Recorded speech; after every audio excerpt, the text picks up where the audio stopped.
Bueno, muchas gracias. Buenas tardes, compañeras. Buenas tardes, compañeros. Pasa el micrófono ya. Bueno, vamos a empezar por el principio. ¿Cómo llegamos a la denuncia del Proyecto X, que es el primer tema que convoca esta charla? Nosotros empezamos a estudiar con otros compañeros abogados, con Agustín Comas, con Luis Bonomi, con la colaboración inestimable también acá de mi colega y amiga Ivana Dal Bianco, que acaba de llegar, que siempre la estamos molestando, pidiéndole consejos jurídicos, que en muchas de las causas que los compañeros de las internas de Kraft, de PepsiCo, las más grandes multinacionales del país y a nivel internacional, todas esas causas tenían un origen común. Tenían en común que nacían a partir de informes de inteligencia de la Gendarmería Nacional. Y uno se imaginará que cuando la Gendarmería se la convoca por un problema de tránsito, que es el origen que tienen todas estas causas, es decir, la interrupción del tránsito, la autopista panamericana, lo que hace la Gendarmería es ir, fijarse quiénes son, de última pedir los documentos, la identificación de las personas y entregarle todo al juez. Pues no. Lejos de eso, lo que la Gendarmería hacía, y es lo que fuimos detectando en sucesivas causas, es hacer verdaderos informes de inteligencia. En todas ellas se hace referencia permanente a la ideología, a la pertenencia política de los compañeros, a si uno pertenece a un ala dura o blanda en el sindicato, si es un ala componedora, si los despidos de la patronal son justos o injustos.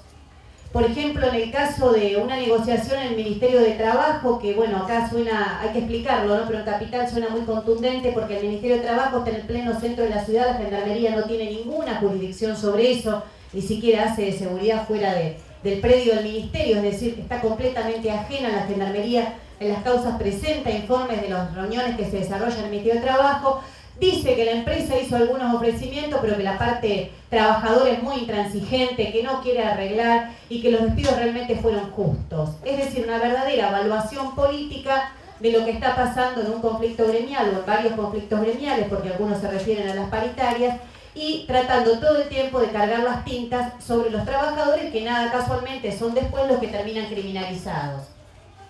Entre todo esto hay algunos datos que tenemos que destacar particularmente, como en el caso de nuestro compañero del PTS, delegado de la fábrica Kraft Terrabuzzi, Javier Hermosilla, que todos conocemos como Poke,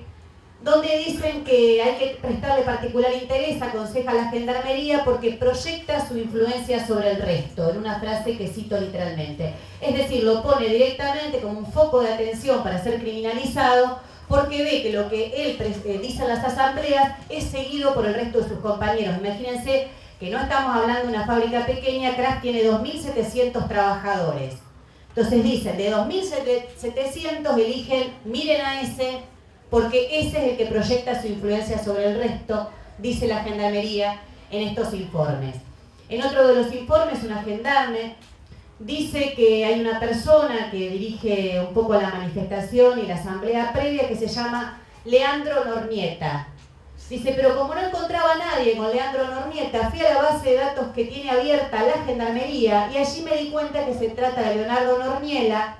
delegado de la fábrica PepsiCo, miembro del PTS, y le tira todo el currículum de atrás. Es decir, una cosa que puede quedar perdida en un expediente llamó poderosamente nuestra atención con el conjunto de los elementos, porque lo que está diciendo es que cuando no saben bien quién es una persona, van y se fijan en las bases que ya tienen abiertas. Leandro Norniela hasta ese momento no tenía ninguna causa penal, nunca había tenido una causa penal, es decir, no tenía por qué estar registrado en una base de datos abierta de una fuerza de seguridad, de una fuerza represiva. Este fue otro de los datos que llamó la atención. Otro de los casos, para poner ejemplos de otra de las corrientes que fue perseguida en esta causa, que es la corriente clasista y combativa, dicen que uno de los dirigentes, dice la Gendarmería, después le pregunta quiénes fueron los responsables de la movilización, y dice fulano, fulano y fulano, que es Luis Cubillas de la CCC. Claro, el dato es que Luis Cubillas había muerto 4 meses antes. Es decir, el gendarme no hace el informe a partir de lo que ve en esa movilización, sino que en otro lugar, en un oscuro escritorio, como pusimos en nuestra querella, se decide a quién se debe imputar de una manifestación, más allá que haya estado o no. O sea, ellos ya tienen decidido previamente, la Gendarmería Nacional, a qué corrientes políticas deciden perseguir, en qué porcentaje de los 14 procesados de la Panamericana, mi partido tiene 9, es decir, está bien elegido las representaciones políticas y cómo deben distribuir en cada lugar a los responsables. Todo esto es con lo que nosotros armamos la denuncia, la causa, y ya me he olvidado de decir algo que hoy mencionamos con Raúl en todos los medios, que entre los informes de inteligencia figura especialmente la participación de trabajadores de Cerámica Sanón, apoyando y solidarizándose, y también de un abogado que no voy a decir el nombre porque la Gendarmería no lo identificó, entonces yo no lo voy a identificar acá, ni lo voy a mirar en esta charla ni nada, pero la Gendarmería se equivoca el apellido y no le han encontrado el apellido como se escribe, así que no voy a ser yo quien le ponga el apellido al compañero, que lo tengo un poco amenazado con esto. Pero sí, ahí se equivocaron el apellido. A veces los gendarmes también fallan, no es que todos los informes son perfectos. Imagínense que no se habían dado cuenta que el compañero había fallecido. Pero bueno, son ejemplos de cómo se mueven y cómo identifican y de cómo fichan en lo que son para nosotros verdaderas listas negras. En la Argentina ya tenemos experiencia de qué ocurre cuando uno pasa a pertenecer a estas listas negras. Hoy sirven para el armado de causas judiciales, pero en un momento más álgido de la lucha de clases, sabemos que estar en esas listas negras no es para nada inocente ni motivo de risa, ¿no? Porque son verdaderas listas que actúan como orientación a quién debe dirigirse la represión. Y con todo esto nosotros presentamos una querella que se presentó el 22 de noviembre, quedó radicada en el Juzgado Federal número 7, que como me preguntaban hoy los periodistas de Neuquén, de varios radios y de la televisión, me decían qué casualidad que cayó en Ollarvide. Sí, bueno, cayó en Ollarvide, como habrán visto ustedes por televisión, que caen todas y cada una las denuncias que le preocupan especialmente al gobierno. Ahí ya con el sorteo de la causa tuvimos un primer dato, que esta era una denuncia que efectivamente le interesaba mucho al gobierno, porque allí está también radicado en ese juzgado la causa de Joclender, la causa que se investiga la corrupción de Jaime, el anterior secretario de Transporte, etcétera, etcétera. Allí quedó, y nosotros pedimos en nuestra denuncia que se le pregunte a la Gendarmería si es verdad que usa la infiltración para meterse en las movilizaciones y si es verdad que tiene base de datos abierta donde se fichan los militantes, y obviamente aportamos todas las pruebas que teníamos. Para sorpresa nuestra, a los poquitos días llega la respuesta de Esquenón, el jefe de la Gendarmería, donde dice que en virtud de las tareas que ellos tienen que realizar cotidianamente utilizan los agentes encubiertos, que ellos sí, que es parte de la modalidad. No dice, sí, claro, me infiltro en las movilizaciones porque tan obvio no van a ser, pero ante la pregunta de si se infiltran en las movilizaciones responde sí, la utilización de agentes encubiertos es parte de la metodología que utiliza esta fuerza. Y también contesta que la Gendarmería tiene varias bases de datos abiertas, entre ellas la que ha tomado más notoriedad en los medios, creo que también un poco por el nombre que le han puesto, debemos decirlo, que es este Proyecto X. En el Proyecto X, Esquenone lo trata de presentar como un proyecto ligado directamente a la actuación judicial, pero allí también hay algo que nos llamó la atención y que por eso después tuvo la repercusión que tuvo, porque Esquenone dice que el Proyecto X es orientativo de las causas judiciales. Como cualquiera sabe, sin ser abogado, ninguna fuerza de seguridad, ni la Gendarmería, ni ninguna otra está para orientar una causa judicial. De última la puede orientar o decidir investigar un fiscal o un juez, pero él, al decir que está orientando una causa judicial, está diciendo a quién se debe dirigir la represión. Y dice que el Proyecto X, y acompaña el protocolo que también ha salido en algún medio de comunicación, el protocolo de cómo se debe llenar ese Proyecto X de las personas que allí están fichadas, y realmente es completo. Dice, por ejemplo, que se deben incluir los datos de si la persona fuma, no fuma, si toma alcohol, no toma alcohol. Y una palabra que ha causado risa siempre que la contamos, porque hay un ítem que deben poner un tilde de la Gendarmería y dice mujeriego. Entonces, si el gendarme califica al compañero como mujeriego, pasa a estar también en el Proyecto X bajo esa calificación. Algo que suena a risa, ¿no? Por la palabra un tanto anacrónica, por llamarlo delicadamente, pero es lo que demuestra que es un análisis completo de una personalidad. Allí no se está buscando solamente ficharlo, sino tener pensado qué compañeros puedan ser objetivo de cosas bastante más serias, de infiltraciones más específicas, por dónde entrar de una persona y demás. Son verdaderamente actos de espionaje, digo, porque a veces algunas de las cosas pueden sonar risueñas, pero están haciendo una radiografía completa de una persona y de su personalidad. Hay que poner si es introvertido o extrovertido, cómo se manejan los medios de comunicación, si se desenvuelve bien, no se desenvuelve bien, quiénes son sus padres, cuántas veces saca plata del cajero automático, qué montos retira. Es decir, es lo más completo, si tiene bienes, si tiene auto, no tiene auto, si tiene bienes inmuebles, lo más completo que ustedes se puedan imaginar sobre una persona está allí en el proyecto X. Nosotros todavía, por supuesto, no sabemos si nuestros compañeros están efectivamente incluidos en el proyecto X o no. Pensamos que sí, precisamente porque es Esquenone el que dice que esas bases de datos son las que tiene Gendarmería, pero sí, nosotros ya tenemos comprobado, y es lo que aportamos en la causa judicial, que en la sede Campo de Mayo de Gendarmería, un lugar emblemático, porque como ustedes saben, en la dictadura militar en Campo de Mayo funcionó el principal batallón de inteligencia, el batallón 601, y hoy vuelve a tener allí Gendarmería radicado su batallón de inteligencia, que se llama Centro de Reunión de Información, y que allí está esta base de datos de la cual hablábamos antes, que les comentaba los datos que allí tienen. Luego de la trascendencia pública que tomó la denuncia del Proyecto X y todos estos datos, bueno, fue cubierto por los principales medios de comunicación del país, nos llamaron de decenas de canales de otros países. Realmente nosotros cuando presentábamos la denuncia, a veces charlamos con los organismos que presentamos esta denuncia y decimos, nunca nos imaginamos que podíamos estar pegando en una fibra tan sensible y que esto tuviera la repercusión que tuvo, porque le digo, de todos lados, no sé, los canales de Colombia que nos pedían, por favor, déjenos hacerles una nota para sacar esto a la luz. Es decir, pusimos algo que todo el mundo sabe, porque todos sospechamos que nos espían, que tienen datos nuestros, que se preocupan por eso, pero creo que por primera vez en muchos años se logra poner en pruebas lo que todos decimos, pero a veces es muy, muy difícil de probar. Y el 24 de febrero, producto de toda la repercusión que tuvo, salió la ministra Nilda Garrea a dar una conferencia de prensa en la cual directamente nos responde, o intenta respondernos. Una conferencia de prensa que tiene muchísimas contradicciones.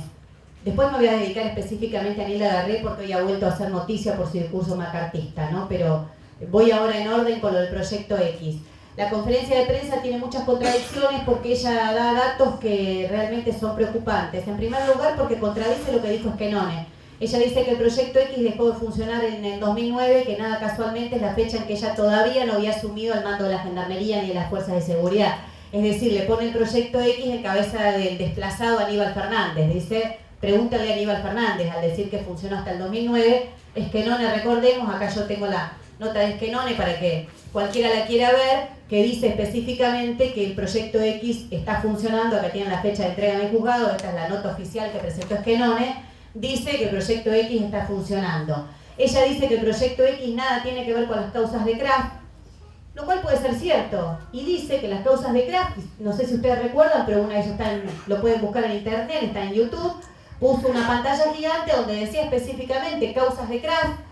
y dice las causas de Kraft fueron llevadas adelante por la UES ProJud, que son esas unidades de investigación judiciales, que justo eran las que Esquenone dijo que servían para el Proyecto X, que el Proyecto X le daba la información a la UES ProJud. Es decir, un círculo del cual Garré, visiblemente muy nerviosa, no pudo salir y todo el tiempo tuvo que decir cosas que era evidente que estaba mintiendo porque se contradecía con lo que Esquenone, antes que la denuncia tenga trascendencia, había dicho en la causa judicial y lamentablemente por escrito, por eso lo tenemos acá y cualquiera lo puede consultar.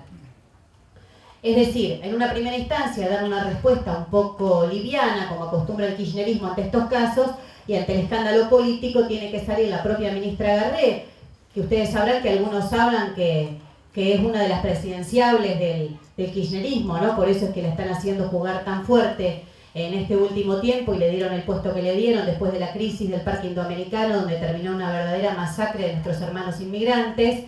Ella es una de las candidatas que muchos estaban apoyando, supuestamente contra un ala derecha que encarnarían otros como Scioli. Bueno, esta sería el ala progresista y de izquierda,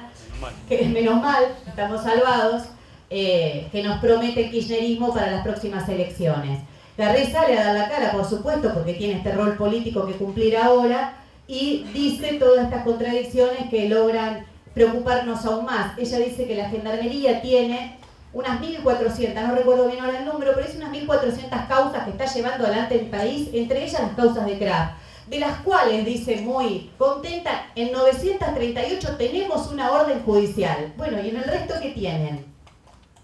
¿Y en el resto qué tienen? Ahora, analicemos. Quiere decir que hay 500 y pico que no tienen orden judicial, que está actuando la Gendarmería directamente en forma ilegal, incluso violando su propia legislación, la ley de inteligencia, que no vamos a hacer nosotros que la reivindiquemos, pero quiere decir que ellos tampoco la cumplen. El protocolo de seguridad que la misma ministra Garré impulsó en esto de su política de llamada seguridad democrática, que dice en el punto 11 que no pueden actuar agentes de civil en las manifestaciones, y acá reconocen que actúan. Es decir, ella dijo que actuando en forma preventiva, directamente la Gendarmería tenía muchísimas causas, cientos de causas, en las cuales actuaba directamente por decisión política. No es que la orden del juez lo haga más legal, pero le da la cobertura de una cierta formalidad de una causa común y habitual. En el resto de las causas, directamente lo que nos dijo Garré a todos, ante millones de personas por televisión, es que lo que hay es una decisión política de perseguir a determinadas personas, y en ese combo represivo es que están nuestros compañeros de Craft. Y creo que en esa conferencia de prensa, Nilda Garré dio un salto a lo que viene siendo el discurso de la política kirchnerista, donde habían hecho del discurso de no criminalizar la protesta uno de sus principales banderas. No digo discurso porque no se condice para nada la realidad,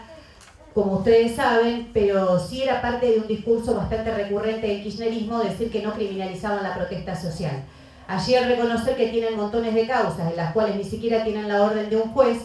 creo que lo que está diciendo es que hay una decisión política de perseguir a determinadas personas. Y allí Garré inició algo que en el día de hoy pegó otro nuevo salto, que es que ella dijo directamente que el que corta una ruta, el que interrumpe el tránsito, está cometiendo un delito. Allí supongo que todos los que estamos en esta sala vamos a estar de acuerdo que nosotros jamás vamos a llamar delito al derecho de manifestación, al derecho de reunión, el derecho a luchar por sus derechos. Eso entre nosotros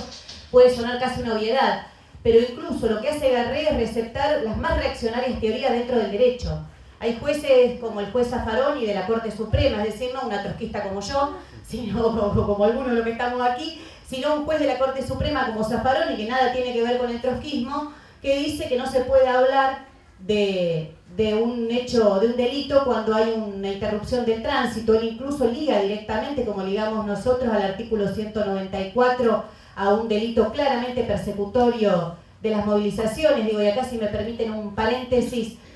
ustedes saben, como ha dicho el otro día se reían en Córdoba, una charla que hay en Córdoba, pero digo, permítanme citar un filósofo de la actualidad, voy a citar a Julio De Vido,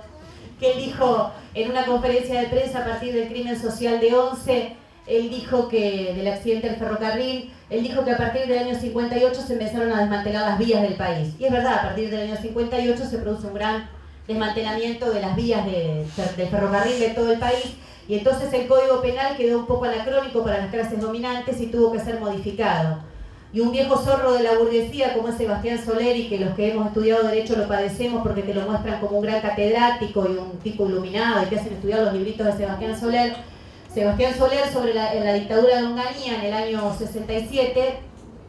produce una reforma del Código Penal, de varias leyes, entre ellas el Código Penal,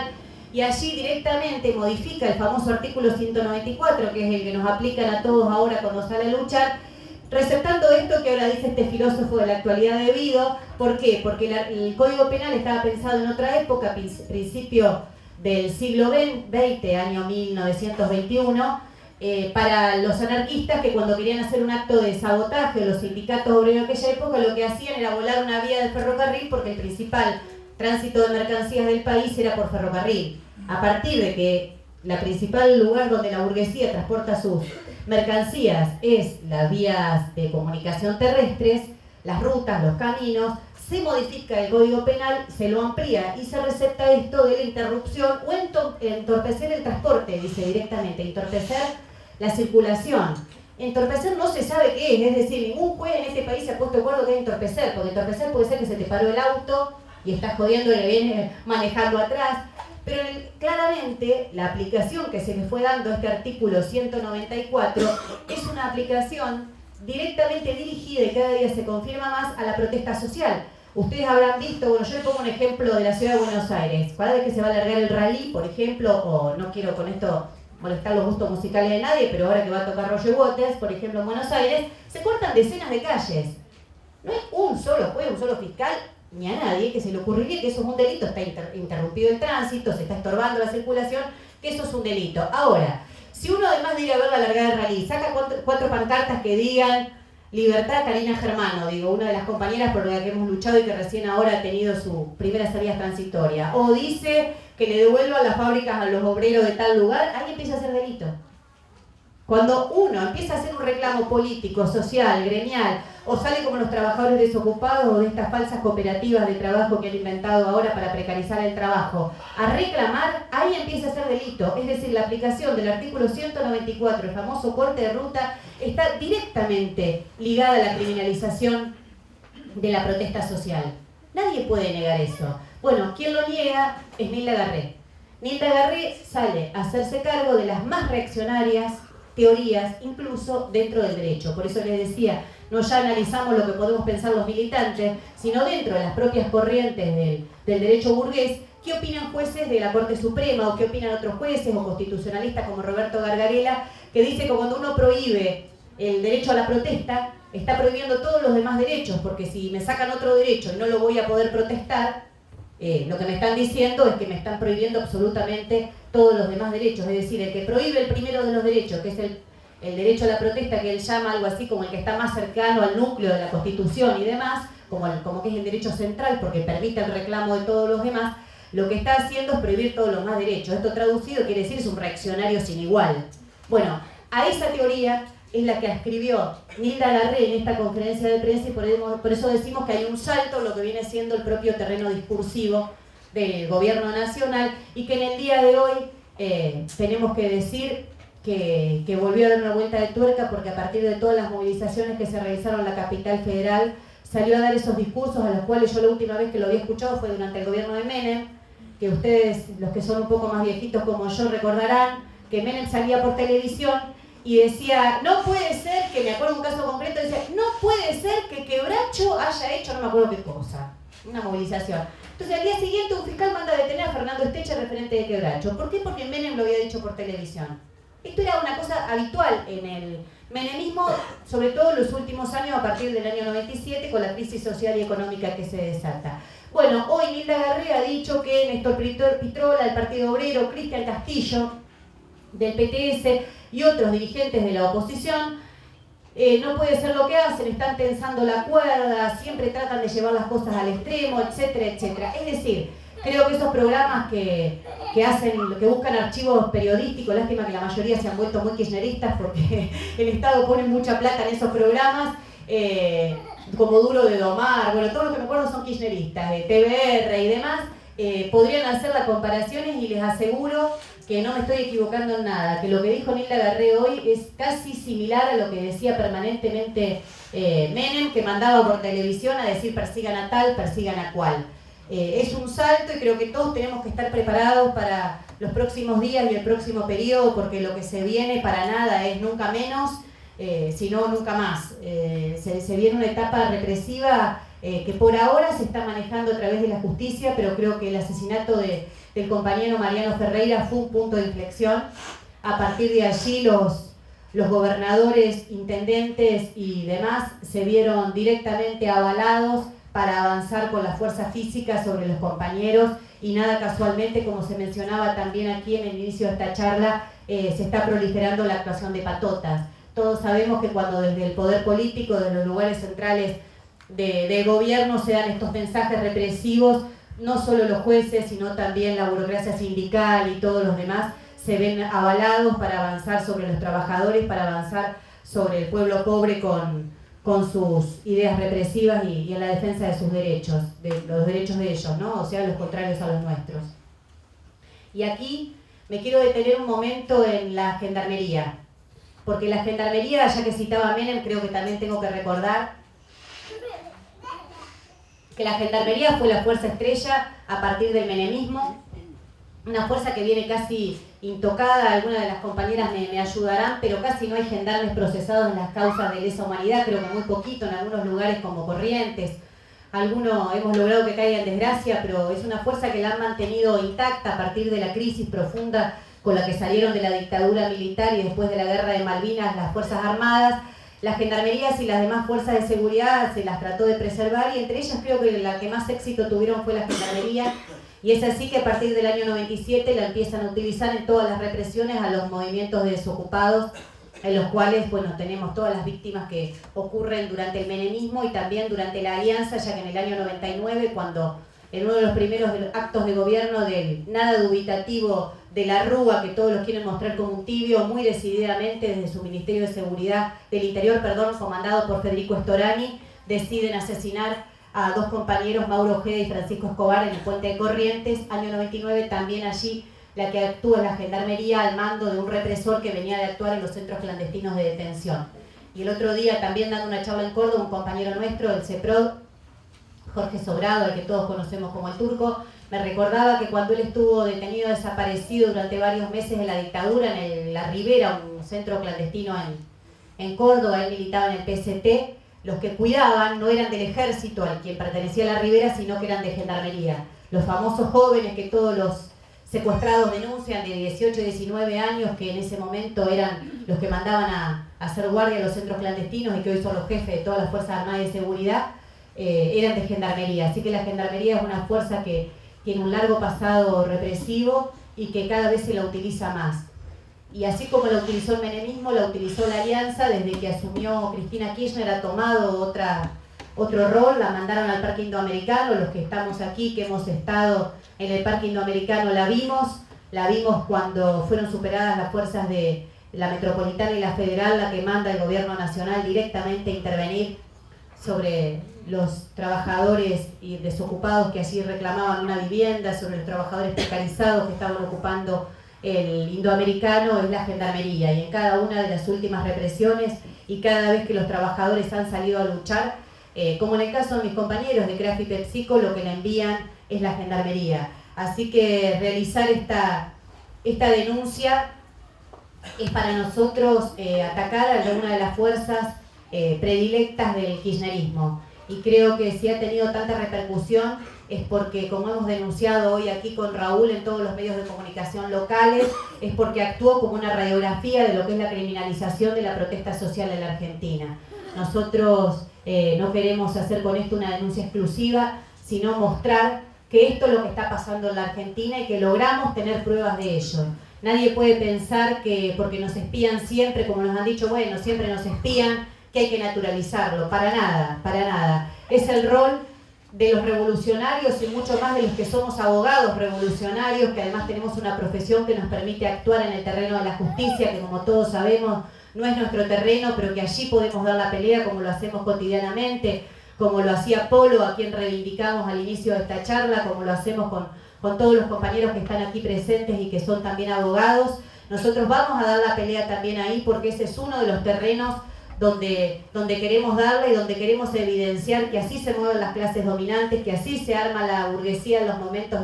más álgidos de la lucha de clases, espiándonos, infiltrándonos y, si es necesario, mandándonos a la represión directa. Pero que todo este espionaje es previo para eso. Y creo que haya salido esta denuncia y que haya atacado al corazón de la Gendarmería, le pusimos una piedra a la Gendarmería, le pusimos un problema, minamos un poquito su poder de fuego, y creo que ese es el enorme rol que ha cumplido esta denuncia, y por eso nosotros la reivindicamos y la vamos a llevar hasta el final, ¿no? Sabemos que el Estado capitalista siempre actúa así, pero lejos están nosotros no lo vamos a naturalizar, nosotros no vamos a dejar que pase, y vamos a poner todas nuestras fuerzas para que esto no siga ocurriendo. Como decía Natalia al principio, nosotros hemos hecho, creo que, aportes importantes en lo que ha sido la lucha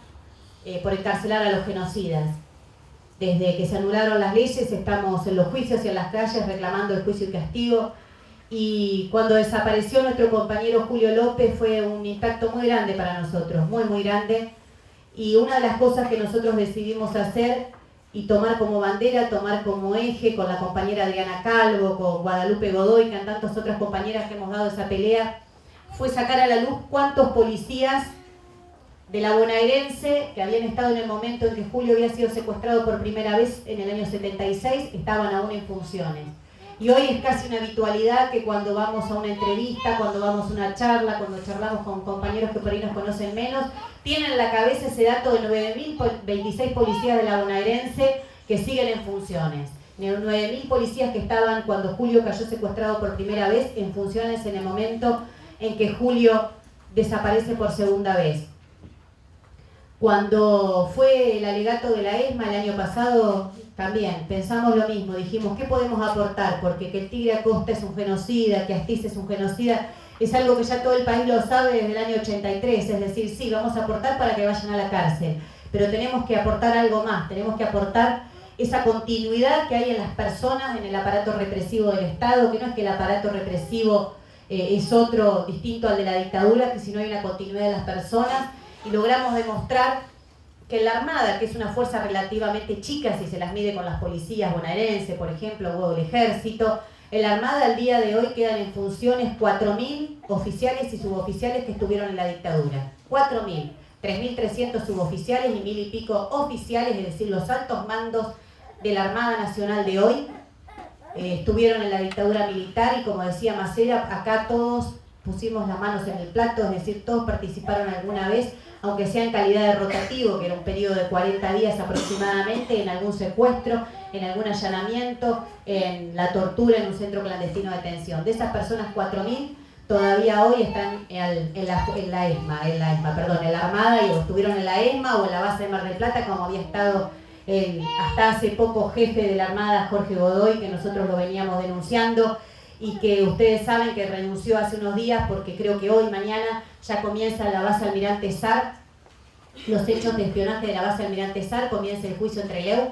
por los hechos de espionaje, que precisamente tiene una gran similitud a los que nosotros estamos denunciando en la Gendarmería, el Centro de Estudios Legales y Sociales, el CELS, los denunció hace unos años relacionados con la propia Armada, que entre las personas que tenían espiada estaba Garré. Así que miren si es grande el espionaje en la Argentina, que hasta Garré estaba en la base de datos que tenía la Armada y que la espiaban. Y les contaba todo esto porque creo que con la denuncia del Proyecto X y de espionaje que estamos haciendo ahora, tenemos nuevamente ese desafío, ¿no? Mostrar esa continuidad. Nosotros sabemos que la continuidad de las fuerzas represivas del Estado están los intereses que defienden. En la dictadura hicieron el golpe genocida para defender los intereses de una burguesía que se sentía amenazada por un movimiento obrero que venía en continuo desarrollo, en organización y participación, fundamentalmente desde el año 68, desde el Cordobazo, y esos intereses fueron los que fueron a defender como brazo armado de la burguesía, les decía, en el golpe de Estado. Pero hoy también siguen defendiendo los intereses de los mismos empresarios que se siguen enriqueciendo, y por eso la Gendarmería actuó de una forma tan jugada y que uno dice, ¿cómo pueden haber dejado tantos rastros? Bueno, salieron a defender nada más ni nada menos que a PepsiCo, que a Kraft, que a las grandes multinacionales del país y del mundo. Por eso la Gendarmería se jugó tanto en estas causas y terminó dejando tantas huellas que sirvieron para nuestra denuncia, y esa continuidad de intereses económicos complementa lo que denunciábamos antes, que es la continuidad de las personas.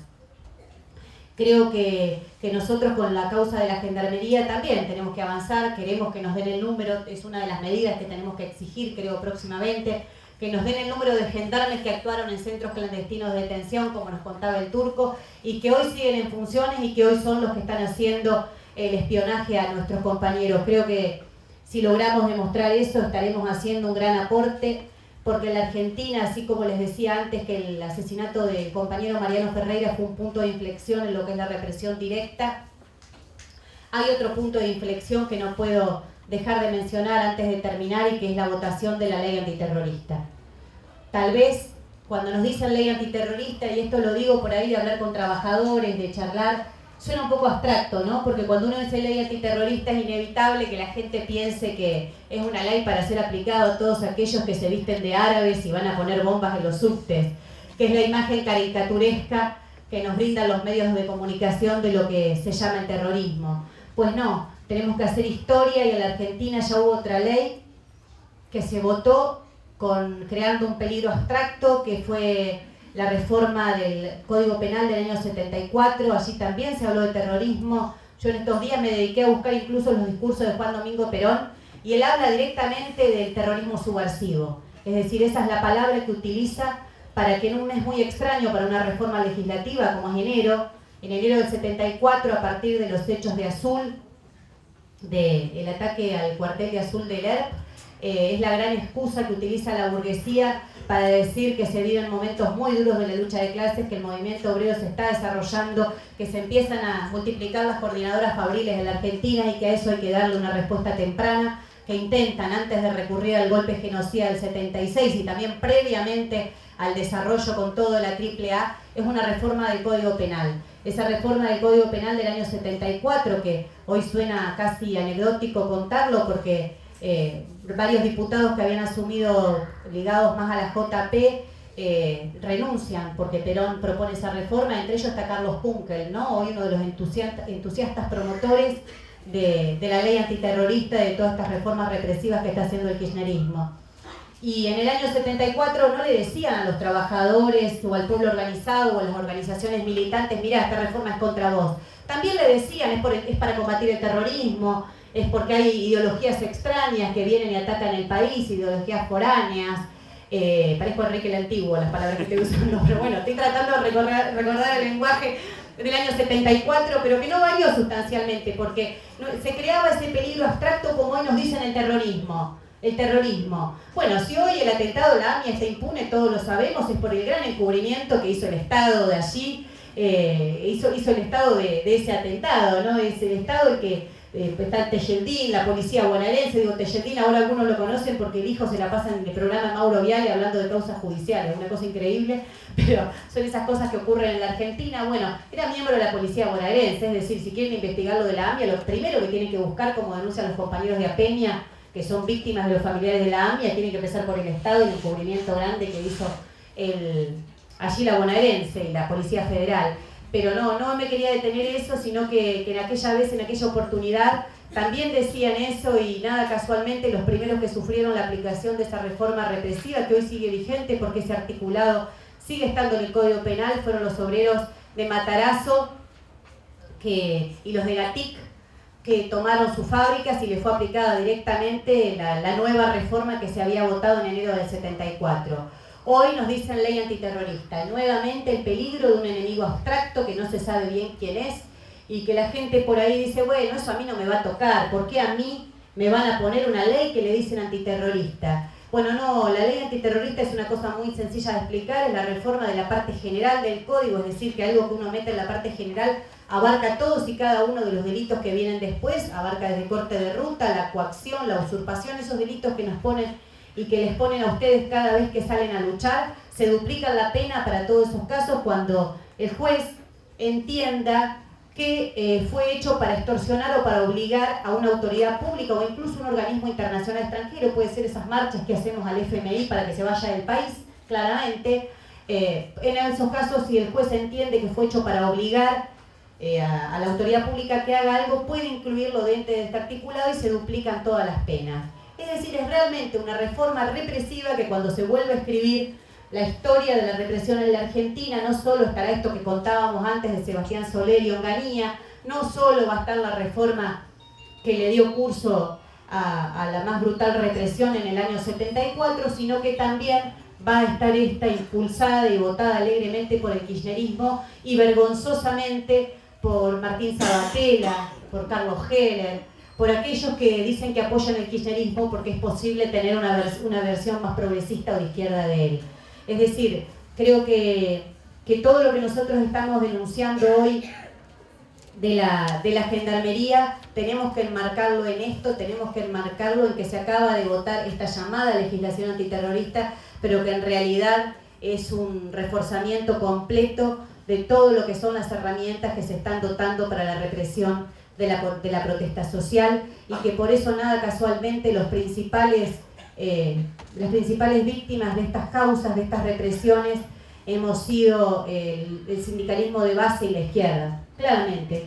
cuando me preguntan a quién está dirigido, a quién supone usted que está dirigido el Proyecto X o la base de datos que funciona en Campo de Mayo, creo que tenemos que decir que claramente es el sindicalismo de base y la izquierda, la causa armada, el pollo sobrero lo demuestra, el asesinato de Mariano Ferreira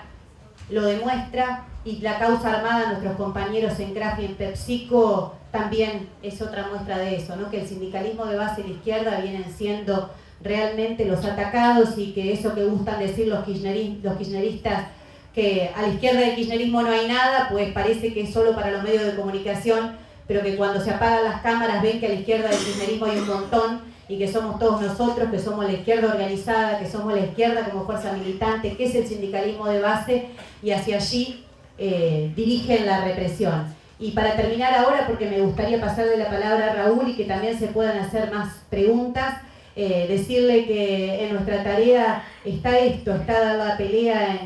en la denuncia de la gendarmería, en la denuncia del espionaje, pero que todos sabemos que nuestra fuerza está en las calles y que por eso tenemos una gran tarea que es desarrollar la fuerza militante. Sabemos que si no somos miles este 24 de marzo en las calles denunciando esto, vamos a quedar opacados por la propaganda oficial que nos va a decir que en la Argentina ya hay memoria, ya hay verdad, ya hay justicia y que se está avanzando realmente al país de Alicia en el País de las Maravillas, donde todo funciona perfecto, que todo lo demás son daños colaterales que se pueden ir solucionando, pero que en el aspecto de los derechos humanos estamos perfectos y que este gobierno está avanzando los juicios y demás. Creo que es muy importante que estemos todos en la calle,